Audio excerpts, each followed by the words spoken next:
So ayun guys, good afternoon, good day. Welcome to my vlog. My name is Francis Mendoza. I'm running this garage for 5 years. It's been 5 years since I've started this venture, pouring out with my passion and building cool classic cars, not just classic cars. So for today, this is gonna be my first official vlog of what I do, what we do in the garage, the project cars, the motorsport side, yung tambay, yung travel, so anything in between. So for now, it's gonna be quite awkward. Pakisamahan niyo ako. Hindi naman kasi ako professional dito. Gusto ko lang simulan tong pag-share ng kung anong passion ko, yung hobby ko. So today is Saturday, May 9. Tomorrow is wala kaming work kasi yun lang ang day off namin. So I'm gonna show you guys around kung ano yung mga meron kami as of today na mga project cars and mga customer cars. Datsun Fair Lady. Naka-RB swap to. Medyo nakakatakot siya. Ayan. So as you can see, this is an RB26. Yeah, RB26 swap. Big turbo. Customized headers. Now, ang pending nito is yung pipeworks for the turbo. And some of the tucking that will be done, downpipes, the intake, and mostly pipings. Okay, so that's part of it. And then from there we'll see ano pang gusto nung mayari. This is one. And then if we go here, Toyota Mark II. Naka 1JZ pa rin siya, pero forged engine and as usual, malaking turbo. The pending job for this is the same. It's gonna be on intercooler. Wala pa yung pipings. So pipeworks, intake, and then custom bars and custom fabrication sa mounts saka sa mga brackets. Tapos ayun. So hope you guys start enjoying my videos. So let's see. Let's go. Bibigay tayo ngayon ng mga build update tsaka status update dun sa mga project car natin. So, first thing, ito Honda DC2, original na Type R. British ata yung customer ko. Oh, parang Brit, kalahating half Brit. Anyway, original tong DC2 Type R, original na right hand drive. Mamaya itutur namin guys sa loob. So, ang job order namin dito sa coaching to is to install Group M cold air intake. Totoong carbon yan, yung filter na sa ilalim. Tapos, nagpa-fabricate siya ng spoon style na headers. So, bali kinopy namin ito sa spoon. Pero kasi ang spoon is 421. Ang ginawa namin, since na ang gusto niya is top end power, ginawa namin siyang 41. So, apat from the inlet, tapos yung collector niya is 2-1. So, papakita namin yan sa inyo mamaya. So, ito original tong B18C Type R. Makikita mo dyan. Yan. Original na B18C Type R.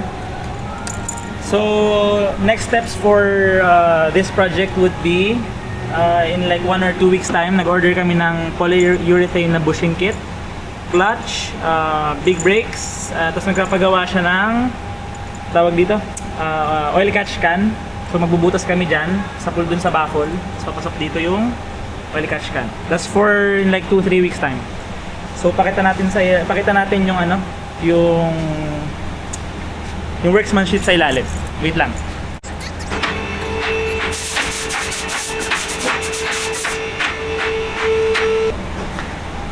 So ayun guys, dito tayo ulit. Ito yung headers.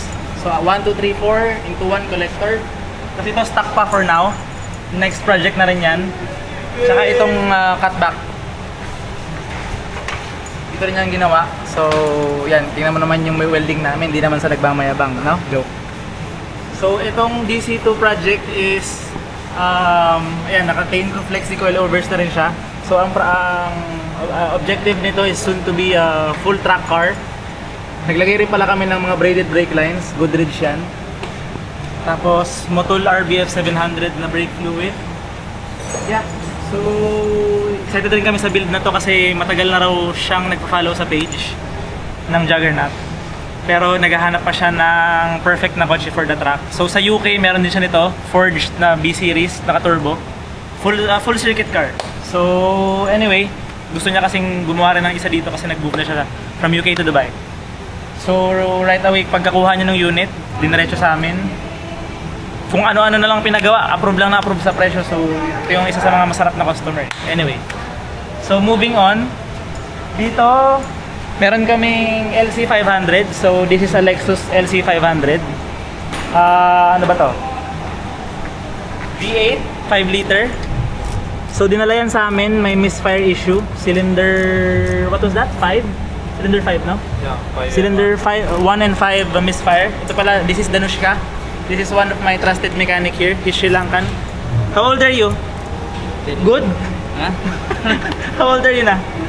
22. 32, no? Same age. So yung isa kong Sri Lankan, nasa bakasyon ngayon. Mali, huwag ka nang bumalik. Stay there, okay? We're good here. Stay there. So, yung job order nito, nagpalit ka, pinabaklas lahat ng injectors. Meron niyang 16 injectors in total sa port, tsaka sa rail. Ngayon, nagkaroon ng issue yung sa port injection. So, may isang mahina sa spray test. So, pinalitan namin, tsaka spark plugs. Kino-complete na lang yan. Then, after that, papaanda rin, then testing. So, yeah. Ito yung mga unspoken sports car ng Lexus. Pang-ilan na to? Pang-apat na naming LC500 to in the last 1 year. May dalawa kaming gold, isang white, at isang black. Anyway, hindi ko siya gusto for my personal use kasi ang bigat para sa akin. Hindi siya agile sa track. Anyway, moving on. Ito naman tayo sa ano ba to? Maserati. Ito yung dalawa kong veteranong mekaniko tsaka fabricator dito sa shop. Kasi Kuya Mark. Suplado ako. Suplado to pero Hindi ako marunong. hindi marunong to. Hindi ako marunong. Yung clutch nga ng Honda, hindi ko maigamit. Baliktad, no? Baliktad, no? Pero ano yung ginagawa sabi mo? ni sabi nung magaling magluto. So, ano yung ginagawa mo? Doon, nangaaway ka na naman. Doon mo ako sinasabi Ah. na ito, hindi ako marunong. Anyway, so ito Maserati, full service. Dinala sa amin to, may, loose in power, no? Tapos nung chinek namin, Sirain turbo. single turbo ba to? Dual turbo siya, V6. Tapos may isang sirang turbo sa passenger side. So ayan, napalitan na. Nahirapan lang silang magtanggal nung, ilan ba to? 2, 3 bolt? Sira. 6. Ilan yung sira? 6? Isa lang. May isang bolt na naputol ba? Naiwan. Anyway, andito naman si Master Mike. Kaya nito, putang haba ng buko to. Dami yung utak nito. Singil natin sa dilaw. Saan? Sa dilaw. Teka lang. Ano ba gagawin doon? Mamaya. So ayan, turbo. Tapos mamaya magbabalve cover yung sa fueling saka sa ignition system. Tapos papalit din ng intercooler kasi parang may naiiwang no? May naiiwang sapal sa turbo, kinain, no? Pumunta sa intercooler. Tapos na yun yung sumira nung impeller ng turbo. Anyway, kaya na nila yan. Yan, yung Maserati yan. So moving on tayo dun kay Sir PJ. Ito ay Volvo XC60 kay Madam Cheryl to. Madam Cheryl, thank you po sa suporta. PJ, ano naman ginawa mo? Maandar yan nung pumasok ha? Yan, si Sir PJ, galing to ng SMN Motorsports. Shout out kay Sir Norman. Okay naman tong bata mo, sir! Oh, di ba? Ito, ano ba to? Valve cover work, steering. Okay, nakuha mo yung steering lang, no? Pump, ito na yan, no? Tapos, mostly brake service, suspension. Ano pa ba? Yung turbo ibababa sa lifter. Pag sa lifter na. Tsaka may basag tong axle eh. Parang lumusong sa baha. Pero anyway, 3-4 days pa, no? Mga ganun, kaya? Inshallah. So ayun, yun yung para sa customer cars. Yung ibang customer cars, si Iko, nandun sa SMN. Tinatapos nila yung Porsche ni Hadi. Almost done. Ngayon, moving on, dun tayo sa mga project car. So ayun guys, first stop, itong Miata NA2. Pinadala sa amin to, hindi ko nga actually nakita pa yung owner. Nag-message lang siya na nakita niya nagre-rebuild daw kami sa page and magkano yung rates. So tinanong ko, ano ba yan? Stock or what? Di niya naiintindihan. So pinadala niya, may mga pyesa na sa loob. So anyway, long story short, forged engine to, may turbo to dito. Tinanggal lang namin kasi nire-rebuild yung makina. Ngayon yung makina, ang target is to be able to handle around 700 horsepower sa 4-cylinder. Malaki yung turbo niyan. Tsaka forged engine. Ngayon nasa machine shop, nagpapa-rebore kami. crankshaft balancing and polish, camshaft polish, tsaka yung head pinapa valve seat cutting. Anyway, it's gonna be here by next week, so we'll start the assembly of the engine by then. So dito naman tayo. Ito, yung hindi na matapos-tapos na project. It's been 2 years already. But ano to, love-hate relationship kami ng coaching to. Kasi before this, yung GTR, I had an R35. So for the next vlog na yon. Ito, Corvette C6 2009. Anyway, ito si Kuya Nad kasi medyo maluwag kami ngayon. So pinapakabit ko yung side skirt kasi nabasag yung side skirt kasi sobrang baba ng kotse. Tapos, pinapayos ko yung fitment. Tapos, just to give you quick run through of what was done dun sa kotse over the past 3 weeks. So, for another video again, I'm gonna give you the in-depth details ng car. But for now, this is a 6.9 liter V8. It's twin turbo, but if you see, wala kang makikitang turbo sa engine bay. So ito yung bagong gawa, naka-nitros na to. Yan, naka-nitros yan. And then andito yung charge pipes. Dito mo makikita yung turbo. This is first and the second turbo. Ngayon, last dyno we did was around 750 on the wheels on pump gas. That's kaya nag-decide kami na maglagay ng nitros tsaka ng flex fuel kasi sa pump gas 98 octane nagnanak na siya pag naka full push. So ito, gamit ko na isang araw, gamit namin. Yung hose natamaan nitong kasi naka BMW yung fan na to, converted. Sobrang torque ng makina pag nagpo-push, gumagalaw, nagfi-flex. Gumalaw yung silicone hose, dumikit, naguhitan, lumabas lahat ng coolant. So munti kami mag-overheat. So okay na yon, binalik namin siya sa stock para goma medyo matigas. Ano pa ba? Ngayon, nandito lang siya for cosmetics. Ayan, nagta-touch up sila. Nakuya na, tsaka yung kapatid niya. This is Z06 bumper, made of fiber. Lahat naman ng Corvette, mostly ang panels is fiber. And yeah, this is gonna be sent to the dyno shop by next week for another session. So we're targeting at least 15 PSI boost on E85 and nitros. Ngayon, nasa 750 wheel horsepower siya, pump gas, no nitros, 10 PSI, stock ECU. So dito naman tayo, moving on. Ito yung matagal ko na ring project to, pero kasi sa buhay minsan may mga tao kang makakasalubong, nakala mo kaibigan mo, tapos na magtitiwala ka syempre. So anyway, to Golf R, it's been almost 11 months of this build. So nakuha namin yung chassis nito sa kaibigan din kay RJ kasi nung time na yon sabog yung makina niya. So nagkaroon kami ng deal na sige, bibilhin niya tapos bibilhin ko sa kanya yung kotse after niya palitan yung makina. So anyway, yun yung binayaran ko noon. And then nag-decide ako 1 month after na bilhin na lakihan yung turbo kasi forged yung makina. Anyway, bigyan namin kayo ng run through kung ano to. So 2016 Golf R E888 engine. Ito siya, forged engine to, straight Male and ano nga pala laman ito? CP Carillo rods, pistons. Capable ng 800 to 850 wheel horsepower. Tapos ang mga in-upgrade namin dito is yung turbo, kung makikita nyo, medyo malaki yung turbo. Hindi ko alam kung nakikita nyo ng maayos, pero ayan. Medyo malaki yung turbo niyan. Tapos naka precision na wastegate tsaka yung blow off valve. Itong mga charge pa, itong mga intake fabricated yan dito sa shop. 5 inch yan kasi kinukulang ang 3.5 to 4 inch. Anyway, this is an aluminum intake manifold. Sa ilalim meron kaming 4 independent na water meth injection. So we're gonna use 50-50 mix but independently to each cylinder. Next is yung flex fuel. This is gonna be tuned on E85 and pump gas on stock ECU. Ngayon, ano pa bang kulang ito? Ito, naka rin siya, naka oil catch can, naka aluminum na PCB valve. Tapos nag-customize kami dito sa shop ng 4-row aluminum na radiator. Makapal to. Ayan, ganyan siya kakapal. Hindi nyo makikita sa video pero ganyan siya kakapal. Okay, tapos ano pa ba? Ngayon, dito kami tumagal sa project. Ito kasi in-upgrade namin to an RS3 gearbox dapat. Kaso medyo complicated yung swap. So binalik namin siya sa DQ250 which is yung stock na Golf R transmission.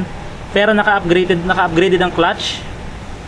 So it's enough to handle the target horsepower. Kasi ang target namin sa build na to is 4 cylinders.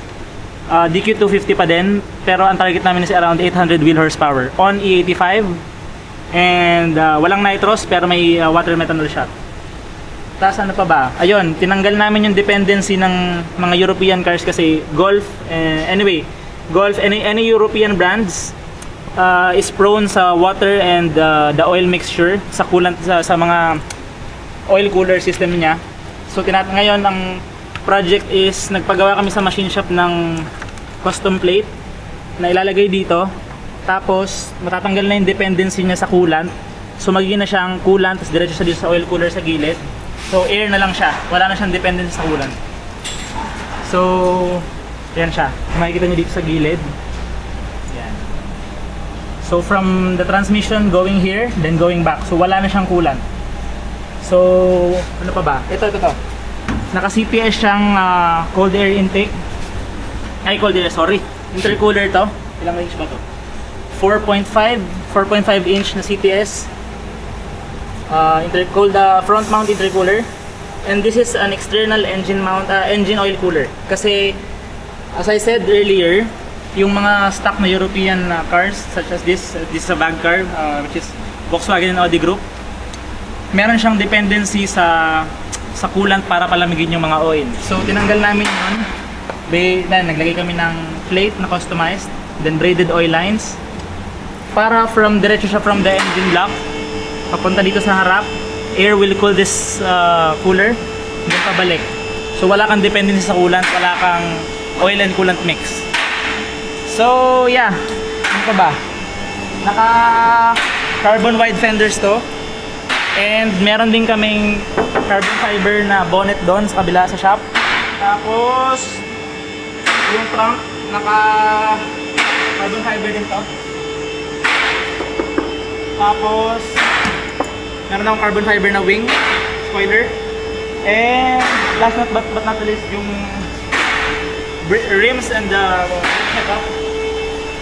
Naka-BBS siyang legit na BBS wheels for 5x112. And naka-endless siyang big brake kit na floating na rin. So sa sobrang laki ng caliper, hindi siya kasya sa 18 inch which is mas maganda sana for golf, mas magaan. Pero wala kaming choice kasi ang laki ng braking system. So binalik namin siya sa size 19. Tapos naka dito coilovers to just for street. Pero pag ilalaro namin siya sa circuit, eventually magpapa-customize tayo kay BC Racing ng customized na coilovers na with custom spring rates for good for circuit. Ano pa ba? We're about to finish it by next week too. And then may kausap na akong magtotono nito sa shop din ng kaibigan. Kaibigan tunay ito, tsaka marunong talaga siya magtono. Tapos, yun, yung target namin is around 750 wheel horsepower, all wheel horsepower. And hopefully, yeah, maging maayos na siya and magamit na rin, matesting na rin namin kasi ang tagal na namin hinahype tong project na to. Tapos pag natuwa kami, it's gonna be the flagship car for Juggernaut 2026 and 2027 time attack. It's gonna be our, what do you call this, yung pamalit namin sa GTR nung last season. And the Corvette will be for drag and roll race events. Kasi yung Corvette is still a long shot. Ang next project namin after Marichun, makuha namin yung target horsepower namin which is around 1,000 wheel horsepower, would be the 8 HP 70 swap. Bale, gearbox siya na galing sa BMW. And we will use Haltech standalone ECU para makontrol namin both the engine and the gearbox. So, yan, na sumisikat na rin kasi yung 8 HP swap. Kasi mas reliable siya, mas masarap pa rin i-drive sa street for daily, for coffee. Kasi meron akong Tremec dito, brand new to. So Tremec to na transmission. Brand new to, wala pang engine, hindi pa siya nagagamit ever fresh. Kaso this is a direct fit dun sa Corvette sana. Kaso pinag-iisipan namin kung gagamitin namin to, hassle na siyang drive-in kasi it's gonna be manual. And if gusto mong parang GTR feel na magaan, I would still go with the 8 HP swap kasi paddle shift ka lang doon, mabilis. And with the light kasi yung Corvette, lighter than the GTR. Tsaka rear wheel drive, so it's kind of like budget meal na Viper semi-Porsche. And yun, so as of now, that would be it. Ay, meron pa pala tayo dito, last but not the least. So, ano na rin tong project na to? It's been going on for almost a year na rin. So, Mitsubishi Pajero to. I'm gonna give you an in-depth review of this on another video. Pero just a recap, original siyang right-hand drive na Mitsubishi Evolution. Galing siyang Japan. Ang bili namin dyan is around 300,000 dirhams. Brand new kasi, ayun, hindi man brand new. Brand new condition nung dumating yan dito. Kami na lang ang nagbaboy niyan kasi ang objective nito is may Hellcat swap siya. So ito is an SRT Hellcat red eye swap. Okay, ito yung supercharged, no? Mas kasi laki siya ng cylinder head. So ayan, almost done na yan. Nila-line up na lang namin yung transmission tsaka yung drivetrain. Tapos nag-a-adjust ng konti sa mga mounts. Tapos i-finalize, pipinturahan, ilalagay. So yeah, target horsepower would be 750, 800 stock. Pero, and road legal. So sa next videos, abangan nyo na lang na magbibigay ako ng in-depth na tour and review nito.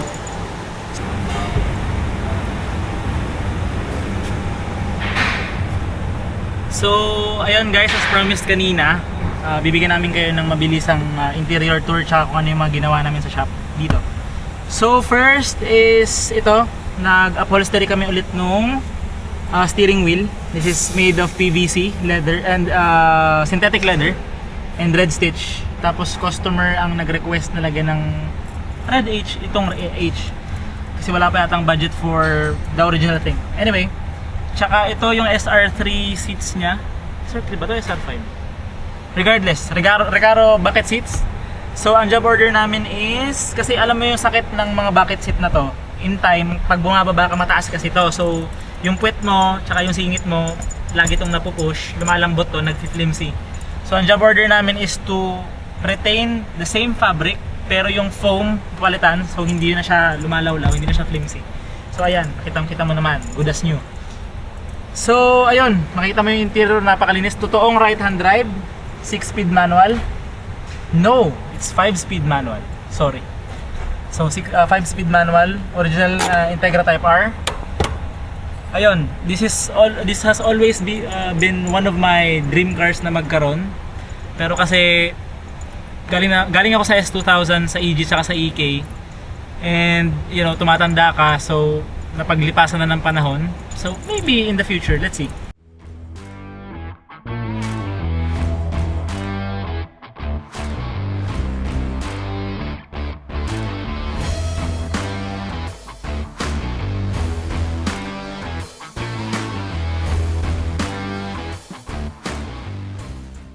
So ayun guys, sorry, meron pa palang nakalimutan. So for last but not the least, this is one of my latest acquisitions. Sabi ko sa sarili ko wala akong bibiling kotse this year, pero to defend myself, hindi ko siya binili. Okay? So it's ex-deal to from a friend, he's Italian. So he runs a garage also in Italy. Shout out kay Gian. So underneath is a BMW 650i. It's a 2014 model.